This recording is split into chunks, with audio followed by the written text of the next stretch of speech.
Olá, sejam todos bem-vindos. Essa é a primeira aula do nosso Lab, que vai durar 4 encontros. E nesses 4 encontros, a gente vai aprender um pouquinho mais como começar a programar do zero para desenvolver experimentos artísticos.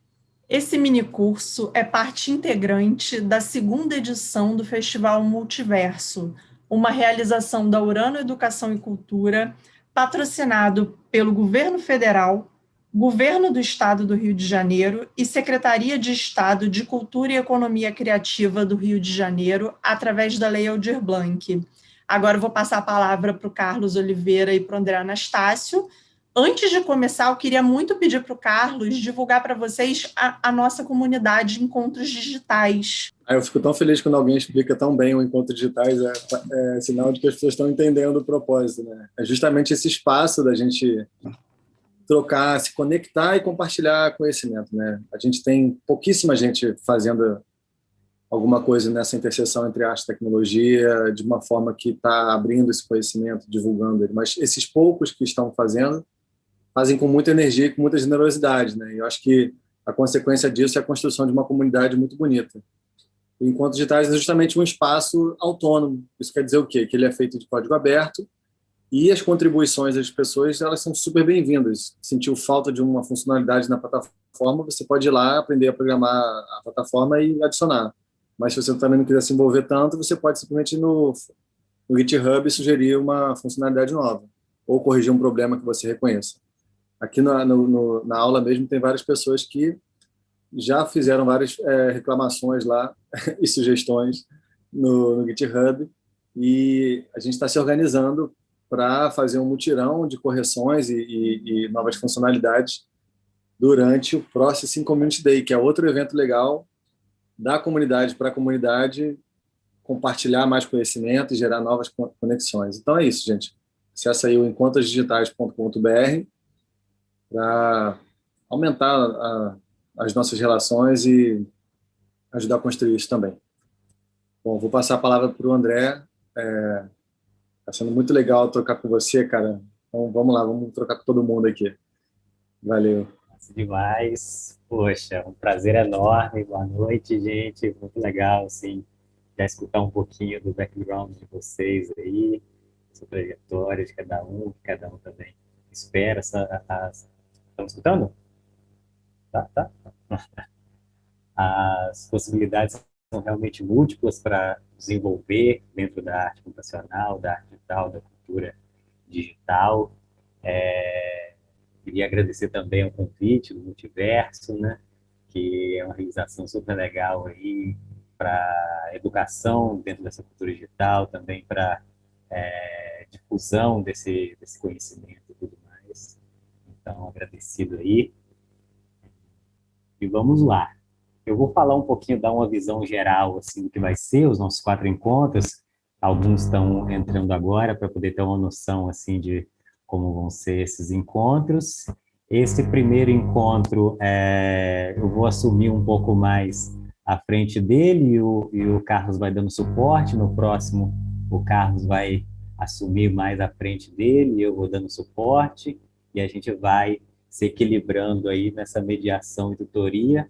Nesse primeiro encontro, a gente vai falar um pouquinho da trajetória, história e isso dentro de um recorte também, né? Porque a arte digital ela é muito ampla e tem muitas frentes, muitas formas de se desenvolver, muitas raízes e origens também. A gente vai vir um pouquinho com um recorte que é de como o desenvolvimento de obras gráficas também e do pensamento gráfico foi levando também a desenvolver essa arte digital e computacional. Então, ela tem esse recorte dentro de uma produção também estética e artística visual.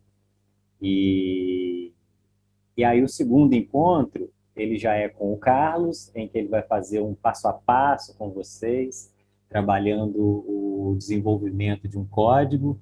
Então, vocês vão desde o zero ali desenvolvendo um código passo a passo. e aprendendo nesse processo. Aí, no final da aula, eu vou fazer uma provocação, que é vocês pegarem esse código que foi desenvolvido no decorrer da segunda aula, levar para casa, estar em casa com ele e mudar parâmetros desse código, modificar ele, dar a cara desse código, dar a sua cara nesse código e modificando ele, trazer para a próxima aula, para o terceiro encontro. Que aí um terceiro encontro vai ser um encontro de provocações, orientações, experimentações e também vamos trazer mais referências. Então, dá continuidade e aquece ainda mais esse teor laboratorial desses 4 encontros. E aí, do mesmo jeito da segunda aula, nessa terceira aula, vocês levam de novo, ficam de novo com esses códigos, modificam eles mais, já visualizando aí ou vislumbrando uma arte final aí, para poder trazer para o quarto encontro, que é quando a gente vai conversar um pouco acerca dos resultados, também fazer algumas orientações, provocações e pensamentos em torno desses resultados que foram gerados no decorrer do laboratório. Então, apresentado aí o nosso laboratório, a gente vai começar aí pela arte computacional, enquanto tema, né, dessa trajetória que a gente vai contar aí, que é muito significativa para a gente perceber assim como foi desenvolvendo e como foram esses passos assim até chegar no que a gente vê hoje enquanto arte digital e perceber nessas origens assim significados e coisas relevantes que podem conduzir o nosso desenvolvimento artístico dentro dessa lógica computacional e digital hoje em dia. Então, a arte computacional ela é um pouco datada de 1960, mas do início da década de 60. Mas vocês vão ver ao longo dessa apresentação que não necessariamente começou mesmo na década de 70, no início da década de 60, isso é um marco assim em que a gente pode ver em vários lugares, mas na década de 60 que tem mais a incorporação mesmo e interesse de artistas plásticos na ciência da computação e começa o início de um pensamento mesmo das artes plásticas associadas ao desenvolvimento da computação e da ciência da computação. Então, isso está muito ligado também a algumas práticas artísticas que elas estão mais ligadas ali à geometria, à matemática. Então, essas linguagens, elas vão... os artistas que trabalhavam com essas linguagens, arte óptica, como a Tainá deu uma brilhante oficina falando sobre isso e relacionando isso também à arte digital. Então, os artistas que estavam relacionados aí com essas expressões artísticas no início da década de 60, eles tiveram mais facilidade para poder começar a transpor ali aquela linguagem, começar a ter um pensamento artístico vinculado ali à ascensão dos computadores e à lógica dos computadores que vinham surgindo já há um tempo, mas que ganhou ainda mais projeção nessa época, quando os computadores começaram começou a facilitar o acesso ao computador, né? Então, pode passar para a próxima? Sim. Queria só fazer um parênteses, que antes de chegar na década de 60, a gente vai voltar um século para trás, em 1840, né, nós tínhamos aí a Condessa de Lovelace, que a gente já deve ter ouvido falar, né, uma primeira programadora, né, ela programou o computador antes de existir o computador, né, ela escreveu um algoritmo nas suas anotações. E aí eu fiz uma descoberta recente, eu descobri que ela é filha do Lord Byron. Para quem não conhece o Lord Byron, ele é um dos líderes do movimento romântico, do romancismo. E é engraçado porque o romancismo ele é justamente um movimento de ruptura entre a arte e a tecnologia, né? Onde a gente coloca isso é arte e isso não é arte. Até então, a gente tinha, dentro do fazer artístico, uma interseção com a técnica muito grande, de maneira que a técnica não se separasse da arte em si, né? Então, a nossa cultura hoje, toda segmentada, com conhecimentos diferentes, não, você é arquiteto, você é designer, você é programador, é como se essa junção entre disciplinas fosse proibida. Eu lembro bem da sensação, eu já era programador, fui fazer design. Quando eu me vi continuando sendo programador e designer, eu achei que tinha alguma coisa errada comigo. E aí eu achei que isso era, de alguma forma, proibido, né? Bom, voltando nas minhas leituras para escrever sobre isso, eu descobri que todos os grandes pioneiros da tecnologia, dos inventores dos primeiros computadores, os primeiros programadores, todos eles já pensavam na relação da técnica com a programação. Então, essa segmentação das disciplinas nunca fez muito sentido. Né? A Ada, por exemplo, a mãe dela tinha medo de que a filha fosse para o caminho dos poetas, como tudo indicava que pudesse acontecer por conta do pai, botou a filha para estudar matemática. E aí, esse estudo fervoroso da filha pela matemática tornou ela uma grande matemática. E ela conheceu o Charles Babbage, que é o inventor dessa máquina, né, que é a máquina analítica. E ele criou essa máquina, o conceito dessa máquina, em 1837. Ambos morreram sem ver a máquina construída. Só foi ser construída lá de novo em 1953, ou seja, já perto dos primeiros computadores eletrônicos. Mas eles se falavam muito. O Charles Babbage e a Ada trocaram cartas por quase 2 décadas. E quando o Charles Babbage recebeu de um italiano as instruções para montar essa máquina, ele pediu para a Ada traduzir esse manual, né? E aí ela fez algumas anotações nessa tradução. Ela fez 3 vezes mais anotações do que os escritos do cara, porque eram anotações que extrapolavam as reflexões até então concebidas sobre aquele artefato. E aí eu separei 2 frases aqui, justamente para poder reforçar esse ponto dessa questão da interseção entre técnica e arte. Muita gente imagina que, pelo fato de a máquina fornecer seus resultados em notação numérica, a natureza de seus processos deve ser aritmética e numérica, e não algébrica e analítica. Isso é um erro. A máquina pode organizar e combinar suas quantidades numéricas exatamente como se fossem letras ou outros símbolos gerais. Supondo, por exemplo, que as relações fundamentais dos variados sons na ciência da harmonia e da composição musical sejam suscetíveis de tais expressões e adaptações, a máquina poderia compor peças elaboradas e científicas de música de qualquer grau de complexidade ou extensão. Ninguém entendeu nada, né? Imagina, há 100 anos atrás, alguém escrever algo assim. Isso é quase...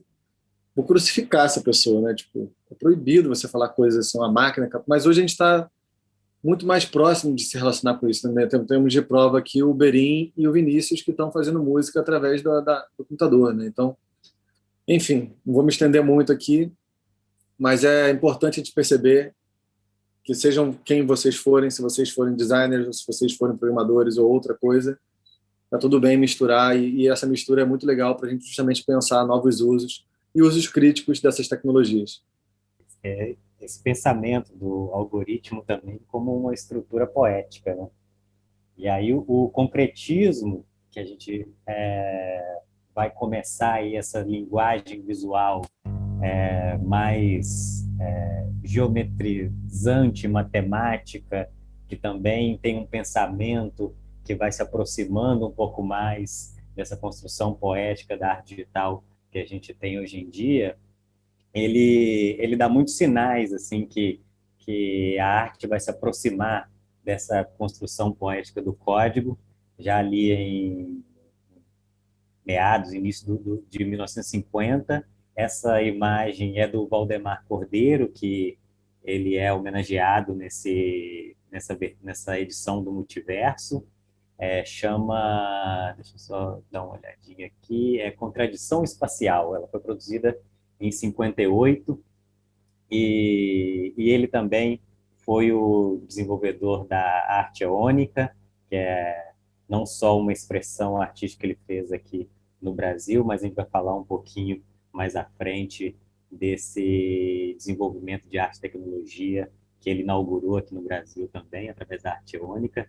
Mas o concretismo, ele é muito significativo porque ele leva em consideração e dá importância visual para a poética, para a construção da poética, então, e para o texto poético. Então, o texto poético, a organização visual desse texto poético, ele ganha grande relevância e isso quebra um pouquinho as barreiras entre forma e conteúdo. Então, a leitura desse conteúdo, a leitura do texto poético, através de uma organização visual, é muito significativa para a mensagem que vai ser transmitida. E o concretismo, ele traz um pouco essa lógica de uma construção visual e poética, né? E que passa uma mensagem poética através dessa construção geométrica e visual.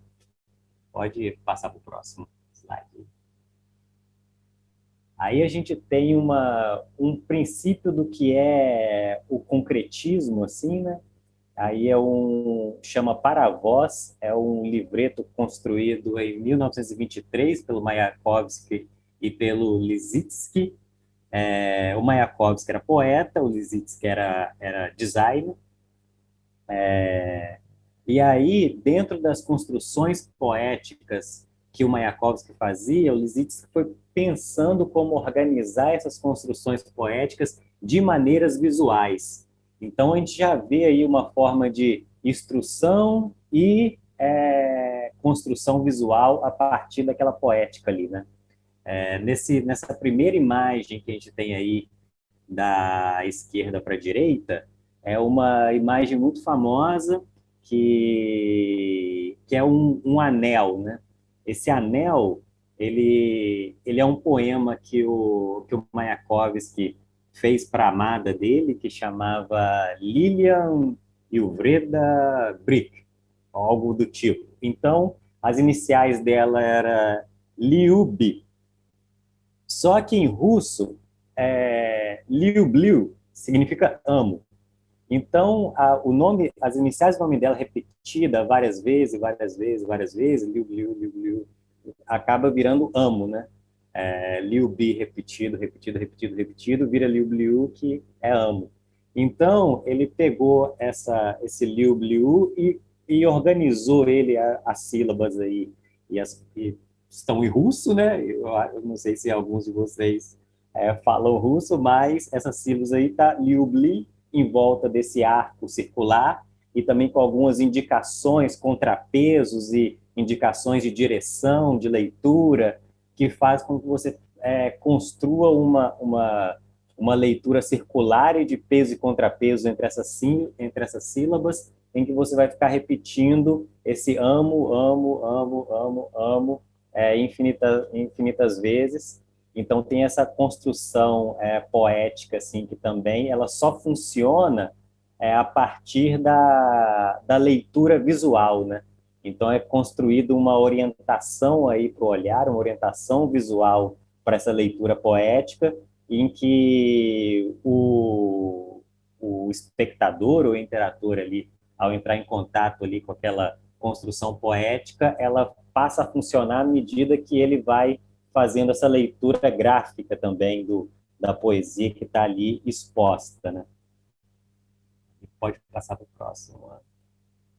Aí é o Rubem Valentim, ele é muito significativo no concretismo brasileiro, porque apesar dele não estar presente dentro do grupo de concretistas que é mais falado, ele era um artista negro que já produzia concretismo no início da atividade artística dele, mais acentuada no final da década de 40, início de 50 ali. Então, ele já produzia imagens concretas e dentro de uma estética concretista, só que as referências visuais dele e gráficas estavam mais ligadas à ancestralidade dele e à cultura afro-brasileira e africana, né? Através do candomblé, por exemplo. E isso é um sinal também de que, para além dos movimentos oficiais da arte, né? Como é o concretismo, por exemplo, a gente já via, por exemplo, essas manifestações artísticas já expressas em outras culturas, de outras maneiras, e aí o Rubem Valentim ele é uma representação disso, que também faz esse link entre concretismo e sincretismo. E, inclusive, esse é um dos temas de uma exposição que fizeram reunindo várias obras dele, que tratando desse olhar de sincretismo, esse olhar para a cultura afro-brasileira e afrodiaspórica a partir de uma estética concretista. Aí o Carlos Pertois, falando um pouco de concretismo e saúde mental, ele era um interno do Hospital Psiquiátrico do Engenho de Dentro, que hoje é o Hospital Nis da Silveira, também conhecido como Hotel da Loucura. E enquanto interno, ele participou das atividades de arte e terapia da Nis da Silveira e desenvolveu muitas obras de arte, e isso foi significativo no tratamento e também na percepção das condições psíquicas dele. Aí está, por exemplo, o Jung apontando uma das obras dele num congresso internacional de psiquiatria em Zurique, e eu vou ler um pedacinho de um diário que tem da Anis da Silveira, falando um pouquinho do Carlos, o trabalho dele, e como essa organização visual também era significativa para a organização psíquica dele, para a saúde mental dele. Então, vou ler esse pedacinho. A mobilização, isso seria como mobilização das forças instintivas de defesa que se opõem à dissociação da psique. Assumem aspectos diversos com a característica comum de procurar delimitar um centro ou produzir arranjos de elementos múltiplos em torno de um centro. Tentativa de arrumar ordem no meio do caos, ou de autocura. Chamam a atenção mandalas providas de pontas, espécies de autoproteção contra a ameaça do mundo externo ou de forças dissociativas e conteúdos perigosos do mundo interno, que podem se apoderar de todo um espaço psíquico. Então, a gente pode ver também que a organização visual, a produção de imagens em que, de alguma forma, você constrói ela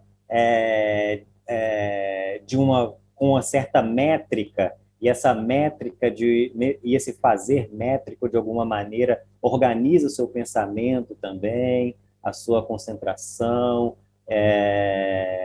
Ela também é muito significativa na percepção visual para a sua própria saúde mental, e também isso é um elemento significativo para a gente considerar na produção das imagens, né? Como a produção de imagens também provocam significativas afetações ali no espectador, né? E como ela pode ser significativa também para esse aspecto que é da saúde mental. Aí a Lygia Clark, eu trago ela como representante do neoconcretismo e também desse outro passo que é o da interatividade, né, da relação do espectador ali com a obra. Aí a gente tem ela com um dispositivo, com um mecanismo, e através desse mecanismo ela vai modificando ali as perspectivas ali do usuário desse dispositivo e mecanismo. Então, a gente já vê aí construções de técnicas para modificação ali das perspectivas e olhares e de visualidades ali do espectador. Então, já é um dispositivo que também é interativo. Não que a gente vai ver também que a arte óptica ela também tem esse processo interativo, como a gente vai ver a seguir, pode mudar, né? Responsive Eye, que foi uma exposição feita no MoMA em 1965.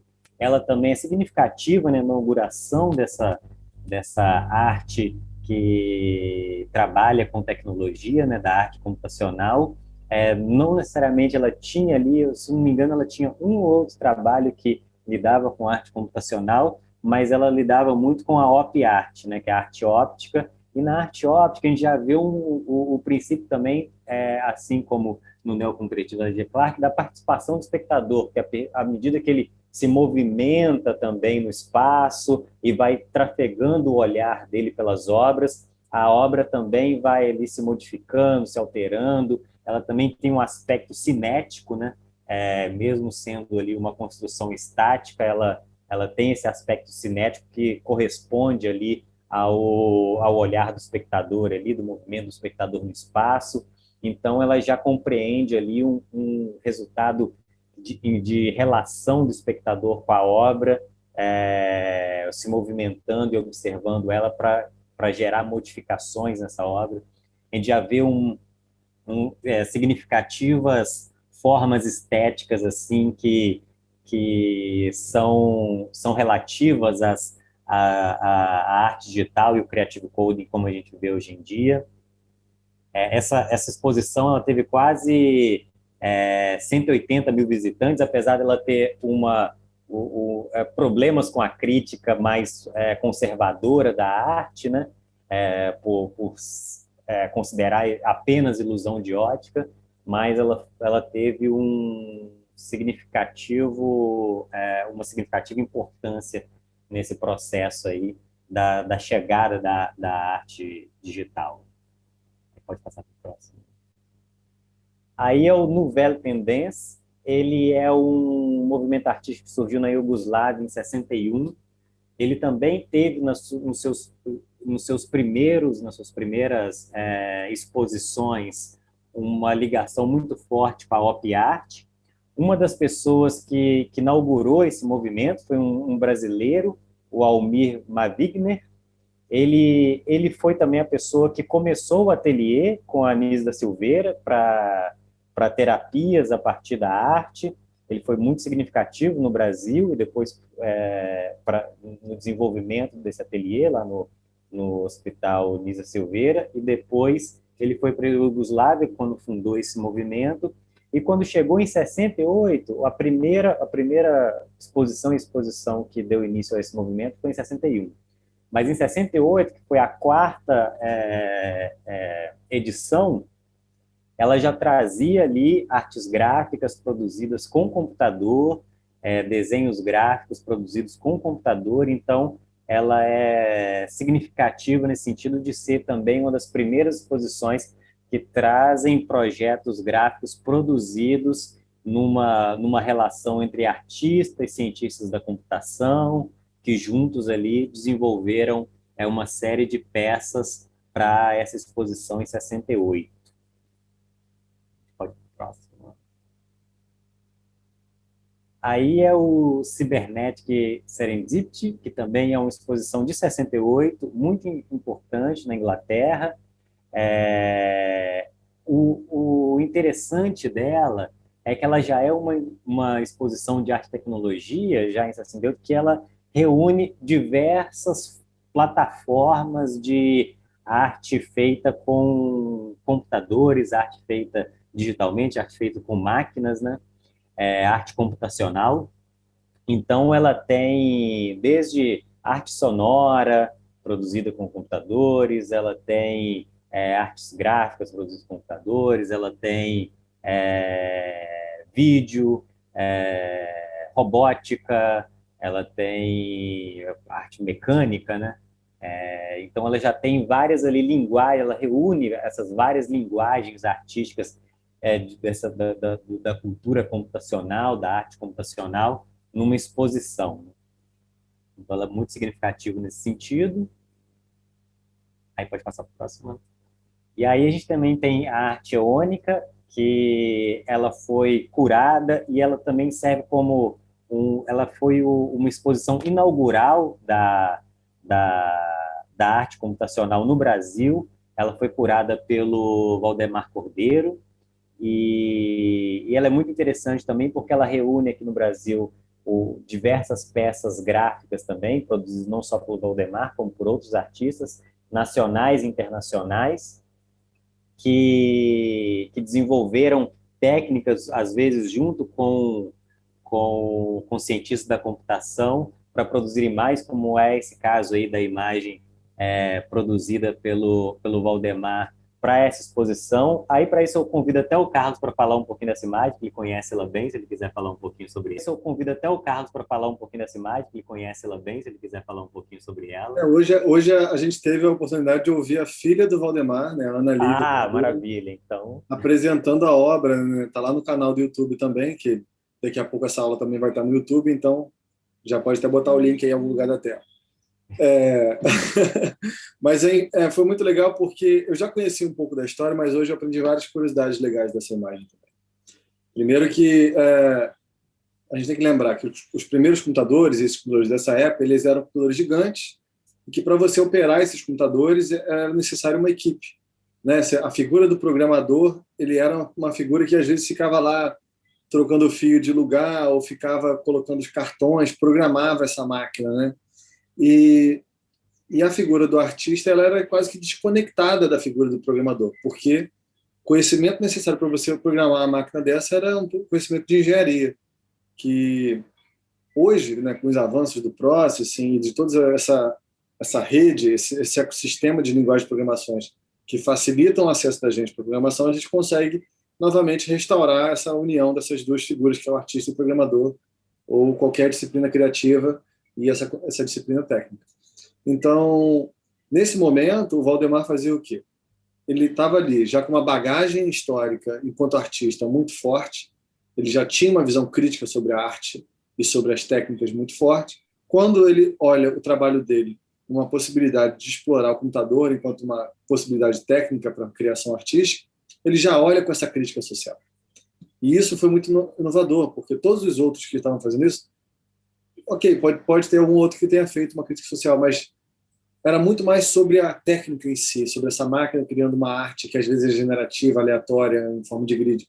E o Valdemar trouxe isso, né? Porque a arte brasileira, nesse período, como vocês estão vendo, era uma arte muito avançada, né, em termos mundiais. Assim. Então, o Brasil já tinha essa bagagem, estava preparado para isso. O próprio Valdemar, no livro, fala que foi natural essa transição da arte concreta para essa arte computacional. Né? E ele foi uma pessoa que viu isso muito cedo. Então, como é que era o processo dele? Primeiro que essa imagem aqui é a mulher que não era bebê. Né? Bebê, na época, era Brigitte Bardot.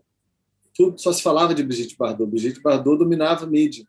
Então, não ser Brigitte Bardot significa ser uma coisa diferente do padrão de beleza, né? Desse padrão de que a mídia quer que você compre de mulher.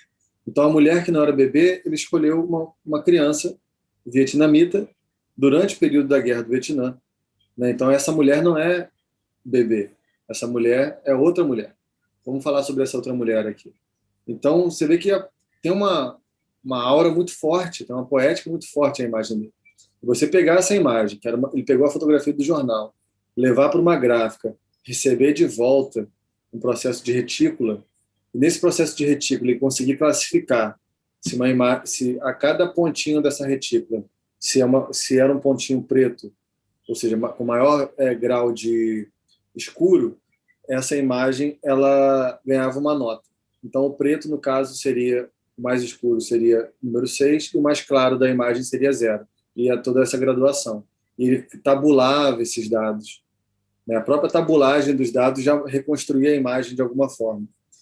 E ele, então, devolvia essa tabulação para o Jorge Moscati, que está aqui a citação dele, está lá a entrevista no link também, que é o Jorge Moscati que transformava isso na lógica, né? Ele resolvia essa parte técnica do problema que o Valdemar queria fazer. Só que o Jorge Moscati também trouxe ele agregou no trabalho, porque essa troca da arte com a técnica ela é muito rica, né? Então, mas e se a gente fizer isso? Então, o próprio Valdemar estava num momento muito interessante, isso eu aprendi hoje na aula da Ana Lívia, que ele estava voltando a estudar matemática também, porque ele queria conseguir dialogar melhor dentro desse mundo técnico. Ele voltou a estudar matemática para justamente vislumbrar essas possibilidades algorítmicas do uso da matemática dentro da programação, enquanto recurso criativo. E aí o Jorge Moscati trouxe uma possibilidade, ele abraçou e eles exploraram essa possibilidade, que são as derivadas. A derivada matemática, né, que é um conceito que você pode ressaltar o contraste da imagem, a mudança de cor de uma imagem. se você tem um tom de grau 5 ou de grau 6 e troca para o 0, em vez de ficar só 666660000, ele vai fazer 0, na troca ele pinta de 6, e quando o número volta a se repetir, ele volta a ser 0. Ou seja, você cria contornos na imagem, você destaca a silhueta. Eles começaram a modificar essa imagem de volta com o algoritmo, de forma que o algoritmo também fizesse parte dessa criação. Então, assim, é um processo que, para quem programa para fazer arte, sabe o que significa isso, né? Você descobrir essas possibilidades no processo. E isso aconteceu desde o primeiro momento. Vai lá, André. E aí, um outro exemplo também de uma pessoa super importante nesse desenvolvimento, desse pensamento da arte digital é o Frieder Ney. Ele teve presente na maioria das exposições, na Arte Ônica, no Cybernet Serendipity, no Nouvelle Tendance, e desde 65 ele vinha produzindo também obras nesse sentido. Essa é, por exemplo, uma obra impressa, né? Hoje a gente já vê essas impressões assim, máquinas para uns drawing bots assim, né? E ali ele já fazia algumas artes gráficas baseadas em algoritmos, em pensamento computacional, e foi muito significativo. Eu conheci o trabalho dele, André, numa Oi? exposição. Eu conheci o trabalho dele numa exposição aqui no Rio de Janeiro, que foi muito legal, né? O Código Primordial. Era ele e outros pioneiros nessa exposição, né? E era muito legal porque ele contava um pouco de como foi esse primeiro contato dele, né, com esse computador. Ele estava dentro de uma universidade na Alemanha e o professor pediu para ele criar um software para desenhar, que desenhasse. Isso já era muito inovador, né? Fazer o computador desenhar. E nessa tentativa de fazer o computador desenhar, fazer uma coisa funcional, a máquina, durante os erros, criou padrões muito interessantes. E ele foi salvando e guardando esses padrões, quase como se fossem peças de arte também. E aí depois, claro, e aí ele abraçou isso. Eu achei muito curioso porque ele não era um artista até então, né? Ele era um matemático, um estudante de matemática. E ele estava fazendo arte. Quando isso ganhou visibilidade, a sociedade veio em crítica, veio em massa criticar a possibilidade da máquina estar fazendo arte. Porque o Frederick foi um dos grandes pioneiros, né? Tipo, um dos primeiríssimos ali a fazer isso. Então foi, de fato, uma das primeiras vezes que a sociedade viu uma máquina fazendo algo que pudesse ser considerado arte. E isso foi, assim, abominável, né? E aí ele sentiu-se culpado também por isso. E parou de fazer por um bom tempo. Até que outros continuaram fazendo, criando e tocando essa nave para frente, ele voltou a se aceitar enquanto artista também. E hoje o Frederick é um dos grandes pensadores, um dos grandes artistas dessa área. Assim. Então, é legal também entrar em contato com essas vulnerabilidades de cada um para poder se reconhecer também. Né?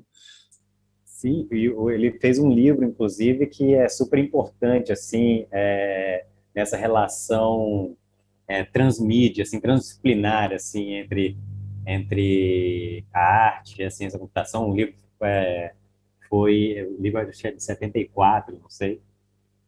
E muito legal isso, né, de como o erro, no caso, ele gera a possibilidade, né, essa percepção do erro ali dentro da ciência da computação, ela abre ali uma série de possibilidades, né, e isso pode até estimular a gente quando a gente está ali num sketch de um código e, de repente, alguma coisa que a gente produziu ali, digitou, que sem perceber produziu algum erro na lógica do todo ali daquele código. Depois, quando a gente vê a representação visual daquilo, tem algo super interessante ali que surgiu ali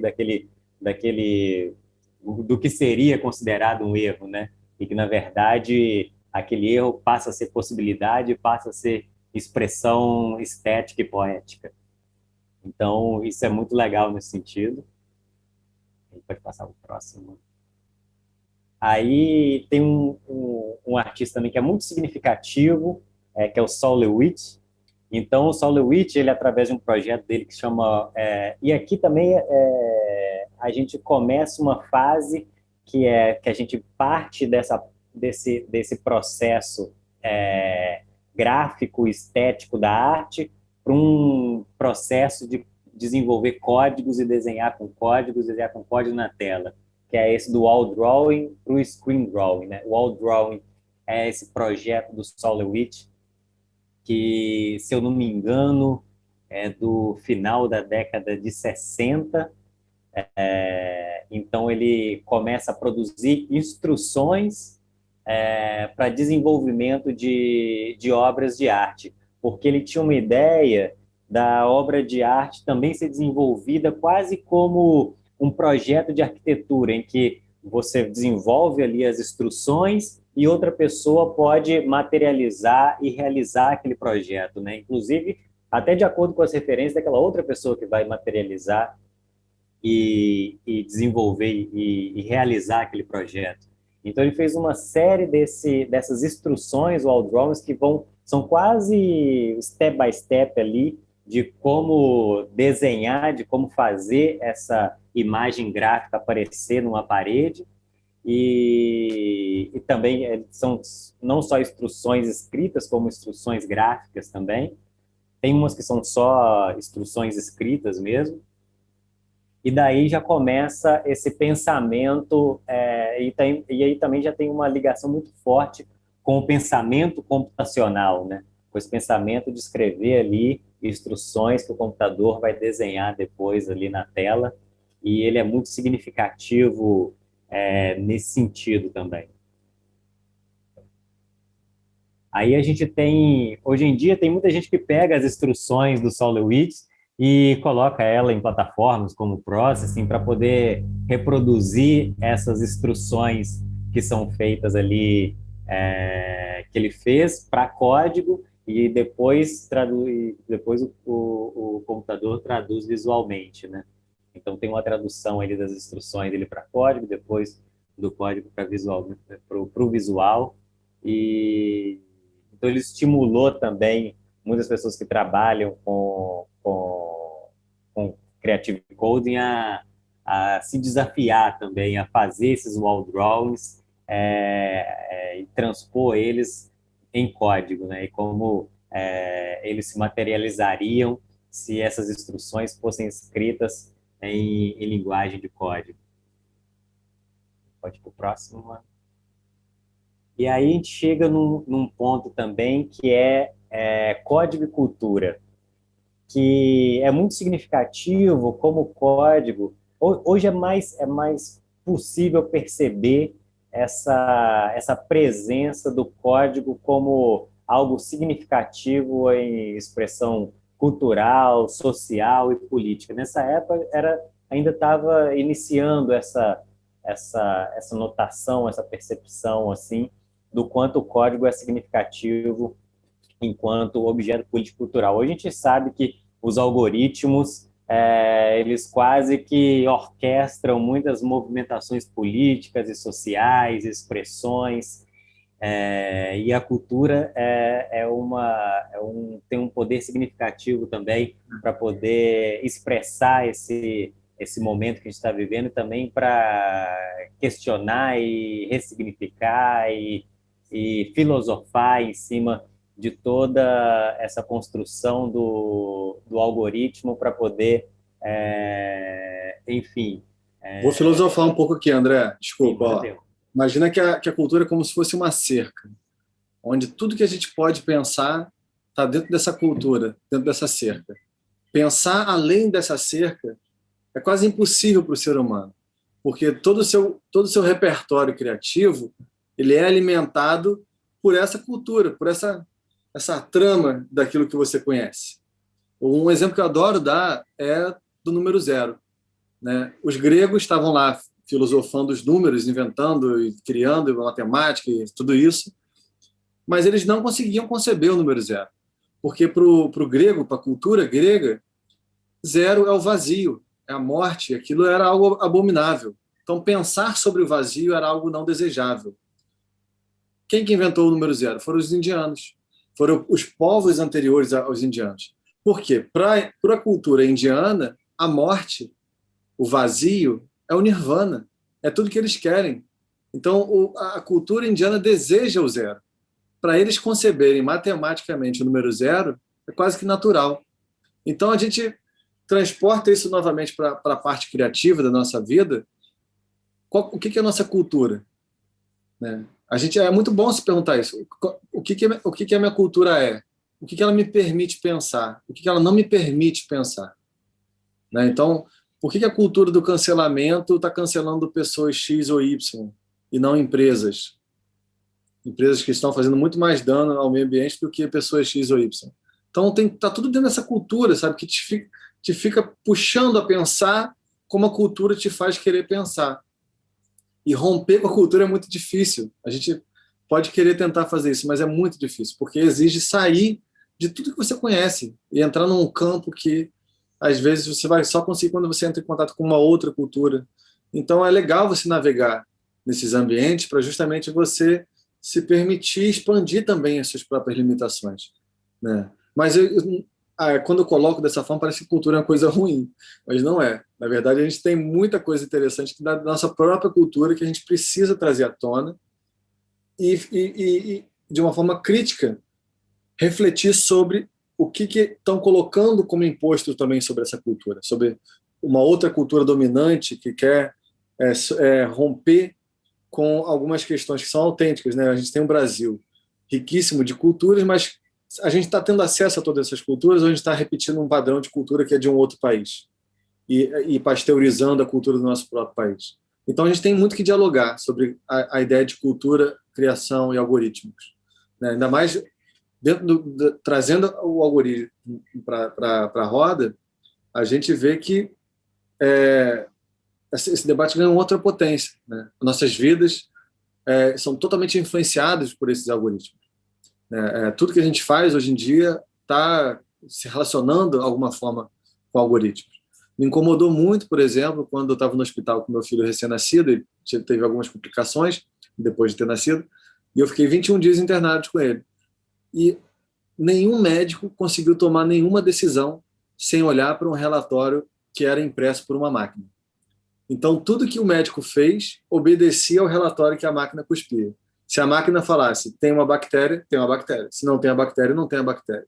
Se o osso da pessoa está quebrado, a foto, a chapa daquela coluna vai dizer, está quebrado ou não está quebrado. E ninguém vai te provar que não. Então, se a máquina errar, todo mundo erra. E a máquina é incontestável. Nossa vida está obedecendo a esses algoritmos de uma forma quase incontestável. A imagem técnica é uma imagem que ela tem um poder de controle muito grande sobre as nossas vidas. Quem vai filosofar isso é o Willem Flusser, que inclusive é um filósofo brasileiro e tchecoslovaco, e é um cara que eu recomendo muito vocês entrarem em contato com ele, porque ele vai trazer uma visão crítica sobre essa prática. Né? Inclusive, ele vai falar coisas como, por exemplo, quem aperta a tecla é o programador? Né? Não, porque, na verdade, o programador, essa figura do programador que não tem essa visão crítica sobre a prática, ele, na verdade, está apenas codificando um código que, na verdade, é um algoritmo que para ele foi encomendado. Quando o patrão dele fala, eu quero que a luz acenda quando eu faça isso. Ou seja, o código já foi dito, o algoritmo já foi falado. Quando eu fizer isso, a luz acende. Então, a programação já existe a partir dali. Então, a única coisa que aquele programador vai fazer é codificar aquele algoritmo da linguagem que aquela máquina vai obedecer. É a filosofia da caixa preta, que é o livro. E então, quando você se percebe enquanto uma pessoa não crítica dentro dessa lógica que opera a sociedade, você tem a chance de sair dessa Matrix. Né? Então, acho que é sobre isso. A gente está aqui fazendo uma série de provocações, tentando resumir uma teoria que é super sofisticada. Mas vai lá, André, manda ver. E esse abrir dessa caixa preta, né, como diria o Flusser aí, entender como essas coisas funcionam, como essas coisas se organizam, como o algoritmo organiza as coisas também, a gente começa a perceber que o código em si não é algo meramente abstrato e matemático, né? Ele tem reflexos muito materiais, palpáveis e que são significativos e ganham dimensões sociais, políticas, estéticas significativas. Então, a gente ter essa consciência que a gente está operando nesse lugar também, né? Nos traz também questões de responsabilidade, de ética, e também de percepção, de questionamento, que são muito significativos no nosso desenvolvimento. Pode ir para o próximo ano. Aí a gente já começa a entrar um pouco no desenvolvimento de códigos em si. Esse código Temprint, ele é um código feito em BASIC na década de 80 para aquele computador Commodore 64. Tem um livro muito interessante, inclusive essas imagens que são da tela do Commodore 64, elas são tiradas desse livro, que é o livro Temprint, em que eles falam um pouco e estudam esse código em várias perspectivas diferentes e culturalmente também, como a gente falou anteriormente aqui, ele traz várias perspectivas desse código e também diversas plataformas e também o pensamento do início do uso da computação doméstica, né? Porque o Commodore começa a vir ali no início da década de 80 enquanto um computador doméstico, o uso da computação doméstica para o desenvolvimento de peças visuais, artísticas, e aí a gente também percebe nessa única linha de código, né, que gera esse padrão aí, a da esquerda, que é eu acho que é o padrão oficial da linha de código desse Temprint. Na direita a gente já vê uma pequena modificação nessa linha de código, que já gera um outro resultado visual estético, e também a partir dessas duas telas aí, fica também uma provocação para quando a gente tiver na próxima aula, que é a aula de mão na massa, como algumas modificações de parâmetros de códigos que que o Carlos, no caso, vai apresentar e vai fazer o passo a passo com vocês, como algumas modificações desses parâmetros podem trazer resultados diversos e também a gente pode trazendo um pouco as nossas características, as nossas linguagens, modificando ali para quem ainda é iniciante, né? Modificando ali alguns parâmetros do código que vai ser apresentado. Aí eu trouxe também esse artista, Larry Kuba, que ele é um artista muito interessante. Do lado esquerdo, a gente tem uma participação dele que ele trouxe no Star Wars, que também é o princípio ali da computação gráfica vindo ali para o cinema. E aí é muito interessante de como, a partir desse pensamento gráfico, assim, ele vai, em matemática, ele vai construindo a visualização da Estrela da Morte para o filme e a visualização da invasão ali da Estrela da Morte. Mano, você poderia tocar um pedacinho, mas pula lá para frente, tenta procurar aí a Estrela da Morte, aí lá pelo minuto 5, talvez. Quando ele já... Ai. Por aí.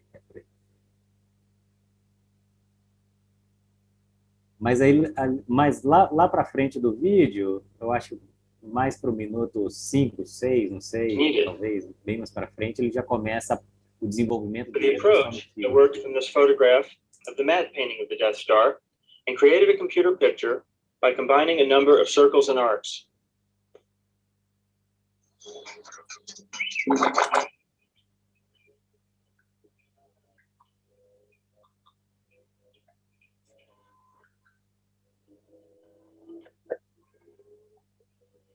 Rotate this figure and change its size by rotating dials.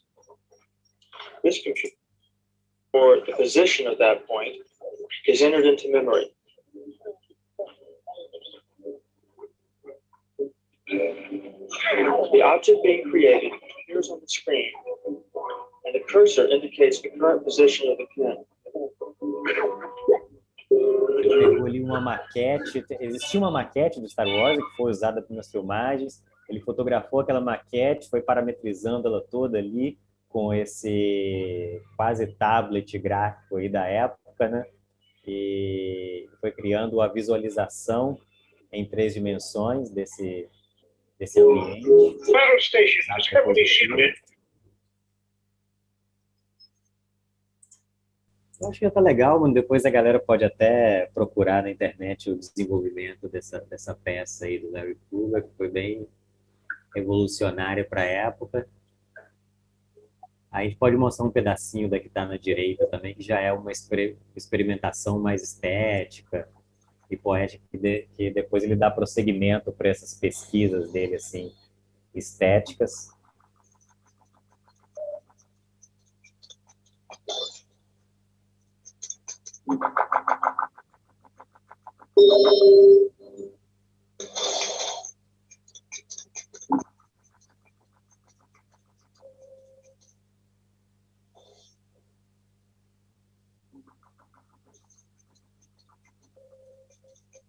Legal, pode ir para o próximo agora.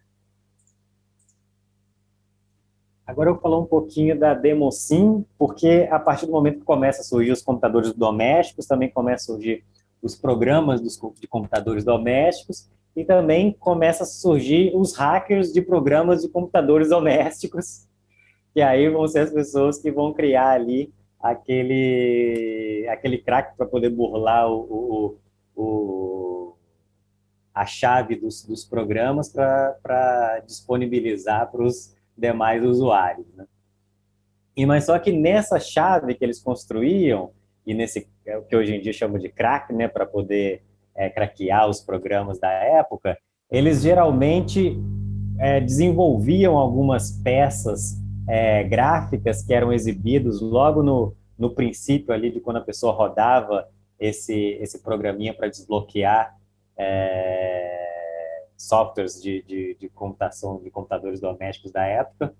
Então, eles rodavam um pouquinho e essas cenas, elas tinham um propósito também de usar o máximo da configuração do computador. Assim. Eles tentavam, já que era algo de expressão e de expressão estética e poética da época, eles tentavam esticar ao máximo a capacidade de renderização ali do computador da época, explorando os limites, né, da renderização gráfica do computador, o que não era muito, o computador não era usado muito para isso na época, então isso também foi inaugural em vários sentidos. Pedir para você passar para a próxima aí, mano. Eu só ia comentar que a Demoscene ela é um movimento de exaltação da técnica muito forte, né? No sentido de como eu consigo alcançar um resultado visual super interessante, mas com mínimo de código, que é exatamente como aquele livro sem print estava fazendo também, né? Mas aqui nesse caso há uma possibilidade criativa, que é uma linguagem criativa muito poderosa no sentido de uma programação totalmente parametrizada, né? No sentido de que tudo que você vê é oriundo do código, a textura, a forma. Então, é quase que um purismo dessa arte computacional. Eu acho que isso aqui, a Demoscene, ao meu ver, ela é o ápice dessa arte computacional e ela perdura até hoje, né? Rolam festas, algo-raves, festas que às vezes podem trazer isso para um campo puramente visual, outras vezes puramente sonoro, às vezes com a combinação dos dois, mas são animações que elas já acontecem, que obedecem a uma história, né? E às vezes pode também obedecer a uma história generativa, que a cada vez que aquele programa roda, vai rodar de uma forma diferente. Mas é interessante isso, né? Porque para você conseguir escrever um programa que faz algo super sofisticado, que com o mínimo de kbyte possível, sei lá, 6 KB, 1 KB, quase que para fazer, sei lá, hoje em dia você vai fazer um aplicativo de celular em React Native, só para botar a página em branco do React Native já são 60 megabytes. Imagina você fazer um programa que conta uma história inteira em 6 KB. Então, assim, requer um conhecimento da técnica, uma capacidade criativa de utilização dessa técnica absurdo, né? Então, nesse caminho, eu acho que há aí um rigor pela técnica que se distancia quase que um pouco do que o Processing é hoje. Eu vejo um compromisso do Processing, por exemplo, com uma questão de difusão e abertura desse conhecimento, porque o Processing está dentro dessa lógica do movimento pelo software livre, do código aberto. E a Demoscene também, mas a Demoscene, ela por ser tão sofisticada, é quase inacessível. Eu mesmo estudando muitos anos, há tantos anos que eu programo, para mim é muito difícil penetrar e entender a engrenagem dessas coisas. Às vezes você vai ver um matemático de computação gráfica, ou seja, uma pessoa que é da cadeira de matemática, que só pesquisa algoritmos gráficos, fazendo esse tipo de coisa. Então, é realmente um recorte muito especial assim, dessa arte. Então, é um lugar também muito interessante para a gente olhar e ver usos criativos do algoritmo e técnicas criativas que possam gerar resultados visuais super interessantes. Assim. É quase a operação dos bits alocados ali na memória do computador, aí já chega ali na raiz da questão, né? E a gente tem aí dois exemplos, como ela é uma cena que acontece até hoje, eles se disputam no bom sentido, né, entre si ali, desenvolvendo até hoje demonstrações cada vez mais interessantes, sofisticadas para o grau de capacidade de renderização desse computador, né, e da margem que eles podem operar ali de processamento. Então, a gente tem um aí que é de 85 para um Commodore 64, à esquerda, que foi produzido em 85, e na direita a gente já tem uma Demoscene produzida em 2019, que também é de um computador, o computador Amiga, que também é da década de 80 também, é um computador que tem suas limitações ali, 1 megabyte, mas com 1 megabyte ele conseguiu produzir uma história e tanto aí. Se puder avançar um pouquinho, mano, da direita. Tudo isso é produzido nesse computador Amiga. E é realmente uma história longa, tem todo um roteiro.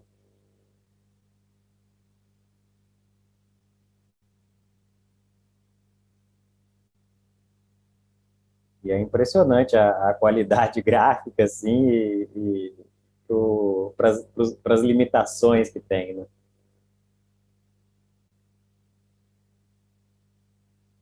Tudo isso feito em código.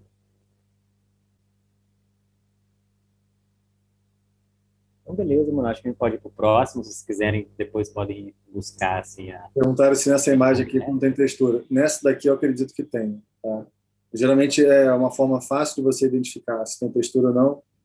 É que dá para perceber algum certo nível de padronagem, né? Então, configura uma textura em si. Nesse caso, como você vê até o pixelado, uma coisa low-res, um acabamento que é muito da ilustração, da pixel art, eu diria que aqui sim tem textura. Mas e tem um achatamento gráfico.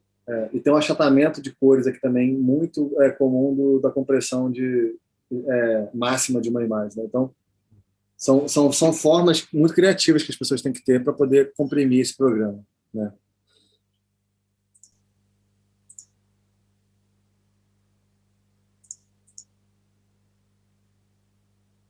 Pode ir para o próximo. Estou tentando aqui, não está indo. Deixa eu voltar. Perdeu a conexão de alguma forma.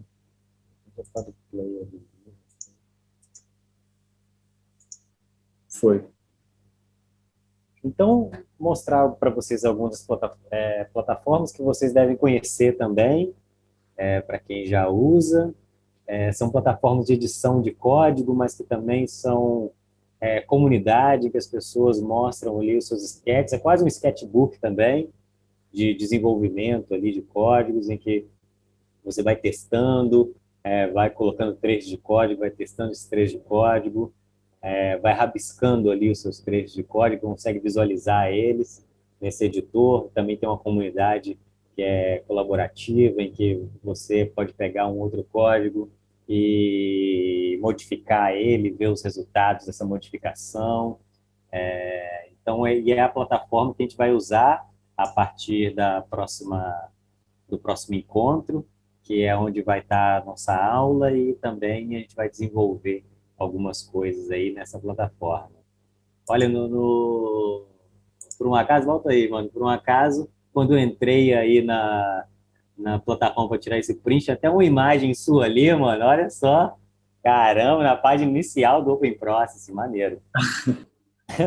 É muito legal. Eu tô programando ali há alguns anos. Isso é uma característica muito interessante dos artistas programadores ou dos programadores criativos, como você queira chamar, que é a prática do daily sketch, que é desenhar diariamente, né? Então, isso é uma coisa que não é exclusiva dessa comunidade, né? Você tem praticamente todas as disciplinas visuais tendo algum tipo de relação com essa prática, né? Seja a pessoa que tem um notebookzinho que desenha, seja o próprio matemático que bota a fórmula, seja enfim, todo mundo tem um pouco desse notebook. E aí, na programação criativa, a gente tem essa prática de programar todo dia, né? Então, é sempre coisas muito simples de serem feitas, né? Então, um código que você consiga fazer em 20 minutos, uma hora ou algumas horas, porque também você tem que dar conta do resto do seu dia. Ou se você for um artista consagrado e já estiver vivendo a sua arte, aí você pode ficar o dia inteiro fazendo a sua arte, uma por dia, como é o caso de alguns poucos artistas dessa área, e é o que a gente deseja para que todos nós consigamos um dia, né? Porque viver da nossa criação, da nossa criatividade, é uma coisa muito deliciosa. Então, é exatamente o que a gente quer construir enquanto comunidade também. Então, você está utilizando uma plataforma que ela é desenhada para essa criação, ou uma plataforma que é desenhada para que a gente se conecte, compartilhe e fortaleça, é muito interessante nesse sentido.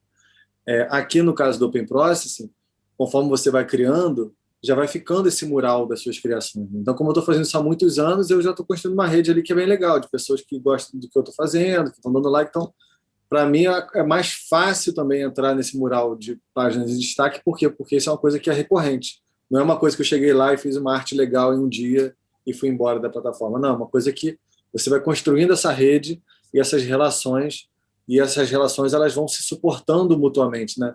Um artista que eu gosto, que também gosta de mim, eu dou um like no dele, então tem uma troca também ali de um apoio, que ele é muito importante para a prática diária, porque esse apoio também te dá vontade de fazer mais. O pessoal está gostando disso aqui, talvez eu possa experimentar um pouco mais, tive outras ideias. Então, outra característica interessante é justamente essa, de você não necessariamente estar preso a uma única ideia, você poder experimentar com várias coisas diferentes. De repente, a sua pegada é experimentar através de algoritmos diferentes, e a estética não tem uma unidade, mas o seu código pode ter. Tem o código do André, né? Tem o código do Vinícius, tem o código do Carlos. Então, tem um jeito de escrever esse código. Eu acho que tem até uma coisa muito interessante, que são pessoas que programam e no código guardam a própria mensagem. A mensagem ela é o resultado também, mas o código em si é também parte dessa mensagem, é constituinte dessa mensagem. Se você escolhe escrever um código que ele é menos acessível, você está passando uma mensagem. Se você escreve um código que ele está todo explicado, você está passando também uma outra mensagem. Se no seu código você escreve uma variável com o nome X ou Y, também tem uma mensagem ali. A forma como você diagrama esse código também pode ter outra mensagem. Enfim, uma metalinguagem de mensagens que a gente tem, de formas de explorar o código também enquanto o código em si como matéria de expressão. E o que a gente vem falando ao longo dessa aula do código enquanto linguagem, enquanto texto também, né? Que cada um vai ter ali a sua forma de expressão, a sua maneira de escrever, a sua maneira de construir essa linguagem também. E esse texto, assim, né? E aprende-se muito visualizando também, fazendo essa leitura de textos diferentes, né? De linguagens diferentes que estão nessas plataformas, assim. A próxima é um CodePen, que é uma plataforma também, acho que, se não me engano, de 2012. Existem diferentes plataformas online também para diferentes linguagens. Vocês vão poder encontrar e acessar. No caso, a gente vai usar o Open Processing. Aí, a seguir, tem algumas referências também de arte uso, digital, né? e generativo. Vou passar a bola agora até pro Vamos, que ele vai poder falar dessas referências aí, e também já puxando para o gancho da próxima aula, que é o desenvolvimento desses sketches, né? Exato. Na verdade, essa parte aqui da apresentação foi um convite do André para a gente tentar pensar um pouco de aplicação disso, né? Quais são os usos dessa programação? Aqui em 2009 tinha o Joshua Davis, né, que foi uma grande referência, né? Eu sei lá, é muito difícil você tentar entender o que influenciou o quê. Essa aula inteira é meio que tentando fazer isso, né? Mas é uma teia complexa de relações. Então, nessa teia complexa de relações, tinha ali o Joshua Davis, que era uma grande hype também, e influenciou muita gente. Nessa época, a ferramenta favorita era o Flash. O Flash facilitou muito a vida dos artistas, né? Porque ele, com pouco esforço de código, você conseguia fazer coisas interativas super interessantes. Então, no meio disso tudo, estava ali o Joshua Davis. E ele veio com essa arte generativa, super gráfica. O trabalho dele foi utilizado em tapete, foi utilizado em painéis, em telões, em projeções. Isso já em 2009. E aquela visibilidade da arte dele e o interesse visual que aquela arte tinha naquele momento era muito rico. Essa arte aqui, por exemplo, você estava na capa de uma revista, já saltava os olhos. Talvez hoje, olhando para essa arte, você não sinta essa mesma atração por ela, porque ela está jamais nesse inconsciente coletivo. Mas naquele primeiro momento dessa arte geográfica, com uma paleta de cores mais sedutora, começa a ir num caminho que eu acho que está mais próximo do caminho que hoje se proliferou na arte da programação criativa. E aí aqui o Joshua Davis também tem uma... Então eu peguei do Instagram dele, que é Pray Station, o Instagram dele. Ele fez aqui o stage design de um DJ que é o Mau Mau 5, não sei como é que pronuncia, mas olha só como é interessante. É um cubo que ele está aqui todo envolto em arte generativa, usando uma técnica que a gente vai ver depois, que é uma técnica que você não limpa a área de desenho, você fica o tempo inteiro desenhando em cima dessa área de desenho, e aí aquilo vai se acumulando, né? Vou botar de novo aqui, ó. Então, assim, a arte generativa ela está em todo lugar. Então, a resposta para a pergunta que o André me fez e pediu para eu falar sobre era essa, né? Onde que a gente vai aplicar essa arte generativa? Onde que a gente vai aplicar essa arte computacional? Ela está a todo momento. Ela pode ser a abertura de uma novela, ela pode ser usada dentro de um filme, ela pode ser usada no tapete, ela pode ser usada no design gráfico, na arquitetura, né? Então, o que é, na verdade, a questão? A questão é que, com essa capacidade criativa, através do código, a gente ganha a possibilidade de fazer nossas próprias ferramentas. É essa a sacada. É você perceber que você tem um problema, que você vai fazer uma ferramenta que vai resolver aquele problema que é seu. Que a Adobe não resolveu, que o Illustrator não resolveu, e que você vai resolver com o seu código. E é uma pílulazinha que você toma, você vai querer mais dela, porque uma vez que você faz aquele seu código, você quer continuar melhorando ele. E é aquela coisa, né? Nunca vai estar pronto. Né? Eu acho que a programação ela abre um campo que é um paradigma, né? Que é o paradigma da interação. Eu acho que a gente, enquanto criativos que vem do design ou da arquitetura, a gente nem percebeu que a gente perdeu isso. Porque a gente fica, na verdade, muito preso nessas interfaces que resolvem nossas vidas criativamente, mas quando eu dou o resultado final é uma imagem ou é um vídeo. Aquela possibilidade generativa ou interativa daquele produto final, ela é perdida, porque todo o ecossistema criativo foi feito de maneira que você não tem acesso a esse código. Então, esse resgate do acesso ao código e da possibilidade de criar a ferramenta e de fazer essa ferramenta interagir com você, trocar com você, ou ela ficar ali sozinha, criando sozinha, ou obedecendo a pequenos inputs que você vai dando para ela, isso gera uma possibilidade criativa muito grande. É uma potência criativa muito grande. Então, enfim, eu acho que muita gente que está aqui hoje já sentiu esse gostinho e está entendendo o que eu estou falando. Bom, aí tem aqui um outro exemplo de artista programador, que é o Zach Lieberman. O Zach Lieberman, eu tive a oportunidade de entrevistar ele aqui no Rio, e eu perguntei para ele, cara, como é que você começou? Ele falou, comecei no Flash. E aí foi muito legal, porque eu também comecei no Flash, o Joshua Davis começou no Flash, e aí o Zach Lieberman falou, olha, aí eu estava estudando, um professor falou, tenta fazer isso aí em C++. Ele começou a fazer em C++ e dali ele criou o Open Frameworks, que é um irmão do Processing, que ele é bem mais robusto, poderoso em termos de processamento, mas também é muito mais complicado porque o Open Frameworks é feito numa linguagem chamada C++. Você vai ter que gerenciar memória, vai ter que lidar com outros paradigmas da linguagem, e aí por isso que o Process é tão interessante, que o Process resolve um monte desses problemas que a gente não quer ter que lidar da programação. Ele vai direto na parte criativa do resultado visual. Mas, independente disso, conforme você também está interessado em se aprofundar nesses algoritmos, você vai ver que as possibilidades vão aumentando também. Cada espaço criativo, cada linguagem vai abrir uma gaveta na sua mente de formas de pensar que depois elas vão começar a dialogar. Isso é muito interessante da programação. Conforme você vai acumulando linguagens, você vai acumulando também novas formas de pensar. Talvez esteja associado com aquela questão cultural que a gente abordou. Então, o Zach Lieberman tem um rigor muito legal de fazer programação todo dia. Todo dia ele está postando coisa. Aí ele faz uns 5 dias, uma arte que você vê que tem uma relação, de repente ele vai para um outro caminho, aí fica lá durante alguns dias fazendo aquele outro caminho, depois ele volta naquele outro. É uma doideira, e é mó barato você acompanhar. E aí ele fica botando tudo que ele está criando na internet, e às vezes as pessoas falam, não gostei disso aí não. E aí ele fica super sentido, porque é tudo que você não quer ouvir. Se você gostou, se você não gostou, isso não interessa. E ele fala uma coisa muito legal, que é, eu estou muito mais interessado em ouvir o que você está vendo. O que você está vendo nessa imagem aí? Se você está gostando ou não, não é para isso que eu estou fazendo, mas eu estou querendo despertar essas novas formas de ver, de olhar e criar. Então isso é muito legal enquanto fazer artístico também. E aí esses experimentos dele, ele também aplica em vários lugares. Ele é um baita artista multimídia, assim. Os experimentos dele são sempre muito simples, mas que tem um resultado, um tchananã, um momento uau, muito legal, assim. Um cara que vale a pena seguir também. Bom, aí fechando, assim, né? Trouxe aqui, por exemplo, um festival, tem vários festivais internacionais de grande repercussão.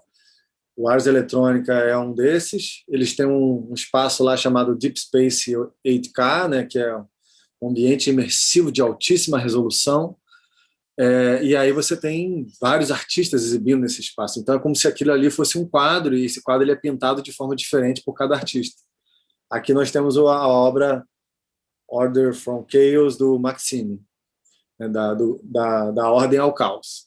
E aí, essa obra, por exemplo, eu já conhecia na internet, porque ele tem um clipe muito legal para um DJ chamado Max Cooper, que é um DJ também muito legal, que tem uns álbuns generativos. Enfim, ambos têm processos que se somam e complementam, né? Eu vou botar um pouquinho aqui do vídeo dele, que é quase uma sinestesia. Assim. Quem tem filofobia, não recomendo olhar, não.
Enfim, gente, esse vídeo é longo e ele só melhora, tá? Ele só vai melhorando. Então, eu recomendo vocês jogarem no YouTube depois de assistir. Aqui tem uma parte, uma reflexão interessante que eu gosto de trazer à tona. É que quando você coloca uma obra de arte na internet, algumas pessoas podem pensar assim, estou desvalorizando minha obra, né? Porque eu poderia estar exibindo isso numa galeria em 8K, dentro de um ambiente imersivo, com certeza vou estar valorizando muito mais a minha obra. Mas a verdade é que todos nós aqui conhecemos o trabalho da Mona Lisa impresso num livro a primeira vez. E foi por estar conhecendo naquele espaço limitado que a gente deseja tanto ver a obra original. Então a mesma coisa acontece aqui. Quando eu vejo um vídeo desse no YouTube, eu fico encantado com ele, isso só aumenta o meu desejo de querer ir nesse festival para poder estar dentro dessa obra e viver essa experiência completa. Então, na verdade, essa acessibilidade, essa difusão da obra em todos os espaços é algo que a gente deve perseguir, porque eu, por exemplo, vim do interior, uma cidade onde não tinha nem biblioteca nem cinema. Então, assim, tudo que eu tinha ali naquele momento era a internet para poder estar acessando essas coisas. Muito mal, né? Então, assim, a gente tem mais é que fazer isso, sabe? De levar esse conteúdo para o máximo de lugares possíveis E isso não vai desprestigiar em nada a nossa arte. Outro exemplo legal disso também, tem um vídeo no YouTube, depois vocês podem pesquisar, chama Dali Experience. Que você entra dentro do óculos do Dali, e ali você pode girar o vídeo e ficar vendo a obra dele por dentro, caminhando entre os elefantes. É mó barato o vídeo. E essa, na verdade, é uma obra que está dentro de um museu, dentro de um óculos de realidade virtual, que você coloca o capacete e você entra, se sente realmente dentro daquela obra. Então, assim, é só mais um exemplo de como que você pode estar vendo um conteúdo que está no YouTube, mas depois você pode ter uma experiência que só vai poder existir dentro do museu porque esse equipamento é caríssimo. Aquele espaço ali da experiência em 8K, para você montar um espaço daquele por 5 dias, você vai gastar pelo menos R$1 milhão. Pelo menos. Então, assim, como é que essa arte vai, naquele nível, vai existir na casa das pessoas? Não vai. Ela só vai existir nesses espaços de uso coletivo, com exceção dos grandes milionários, mas para a gente nunca vai ter um espaço 8K dentro da nossa sala, pelo menos nos próximos anos. Né? Então, a gente tem mesmo que colocar a arte em outros lugares. Aí aqui, ó, um desses lugares que a gente colocou recentemente foi o YouTube. Dentro desse esforço de criação coletiva e de fazer mais pela comunidade, a gente tem aí o Processing Community Day, que é um evento estimulado pela Fundação Processing. Ele acontece todo ano. Várias cidades ou vários países se organizam ao redor do mundo para fazer uma série de atividades, que pode ser uma palestra, que pode ser uma oficina, pode ser o que você quiser, desde que esteja em sintonia com essa atmosfera da criação através do código e, principalmente, se você puder, utilizando o Process. Então, no Brasil, a gente já vem aí de 2 anos fazendo o Processing Community Day e esse ano vai ser a primeira vez que a gente está organizando nacionalmente, né? Então, está todo mundo no Brasil, toda essa galera que está fazendo isso está se juntando para fazer o evento. E ontem fechou as inscrições de submissão das atividades, mas se alguém quiser muito mandar uma atividade, compartilhar um pouco do conhecimento, dá um jeitinho de entrar em contato que a gente dá um jeito de colocar lá também. Mas, enfim, nesse processo colaborativo, coletivo, experimental, a gente criou uma identidade visual, a gente criou um vídeo que tenta trazer à tona, de maneira muito rápida também, um pouco dessas questões. Vou botar aqui, que é um vídeo curtinho, para vocês assistirem como é que a comunidade se apresenta. Meu nome é Guilherme Vieira. Eu sou a Mônica Isoli. Meu nome é André Burnier. Eu sou Vinícius Padilha Garcia. Eu sou a Bárbara. Meu nome é Paulo. Sou designer e artista gráfico. Eu sou um desenvolvedor de software. Eu sou formada em artes visuais. Eu sou educador de tecnologias de arte. Eu trabalho com artes visuais desde a década de 90, vai. Eu programo... Só falo mais de 10 anos que eu já parei de contar. 10 anos. De verdade, estão 5 anos, sabe? 1 ano. 7 anos. Putz, eu nem sei faz quanto tempo que eu programo. Mas a programação é uma das ferramentas mais importantes do meu processo de criação. A comunidade de Processing, para mim, é uma comunidade extremamente diversa. A diversidade da tecnologia, a diversidade da relação com a tecnologia. Você tem a pessoa da área do design, tem pessoal da área da arquitetura, tem pessoal da área de ciências. Tem pessoas que são caracterizadas pelo fazer diário ou recorrente, uma contribuição artística dentro de um sistema de compartilhamento de arte, código. Existe aquela coisa de contar metade das coisas, ou de tipo, enfim, né? É sempre um interesse muito de aprendizado mútuo, assim. Não é mais nem um espaço específico, né? Nem um momento específico, porque às vezes é rede social, às vezes é e-mail, às vezes é o fórum do Google. Ela é um senso de pertencimento e um desejo de construir conhecimento coletivamente. Então, para mim, o que mais representa a comunidade próxima é exatamente a troca. A gente está aprendendo um com os outros o tempo todo, sempre se desenvolvendo e ajudando. O próprio Processing surge como parte do desenvolvimento coletivo, permitido pelas redes. E acho que esse é o principal valor, assim, da comunidade. Assim, eu já tive boas experiências de conseguir resolver problemas que eu estava simplesmente mandando um e-mail, assim. Daí eu vi uma outra resposta de uma outra pessoa com a qual eu aprendi um negócio super simples, mas o que eu luto há muito tempo. Eu acho isso bem bonito, isso realmente me salta muito aos olhos, porque todo mundo sai crescendo, né? Todo mundo sai aprendendo e expandindo seus conhecimentos. Então, essa relação nessa produção, ela é muito interessante. A gente tem uma abundância, né? Marca muito a produção artística, nesse sentido. Muita gente fazendo muita coisa, colocando de uma maneira muito generosa. Você põe um pouquinho e, nossa, volta muito. É muito incrível isso. Então dá vontade de você contribuir mais e mais. Né? Como a gente deveria lidar com ciência e qualquer desenvolvimento, né, científico e da sociedade como um todo, a gente devia tratar de uma forma mais aberta, como é feito com programação, né, de compartilhar, de melhorar tudo, tipo, ter esse balanço muito legal entre, tipo, colaborativo e também é um colaborativo que não te torna dependente, ele te dá mais autonomia, sabe? É uma comunidade de pessoas que permitem a liberdade de outros. Isso para mim é muito rico, é muito, muito bacana. Ó, aqui desse vídeo, tem aqui o Vinícius e o Berim, que fizeram a trilha. Guilherme Vieira também estava aí. E se eu estiver esquecendo algum nome que colaborou também, por favor, fale. Aqui eu separei um frame. Saiu do full screen também. Separei um frame que é um frame de um erro durante o processo, assim, tentando resolver aquela coisa da frequência. E aí muita coisa deu errado no caminho, você pode imaginar. Eu separei só um exemplo assim, de como uma coisa errada pode ser bem interessante visualmente.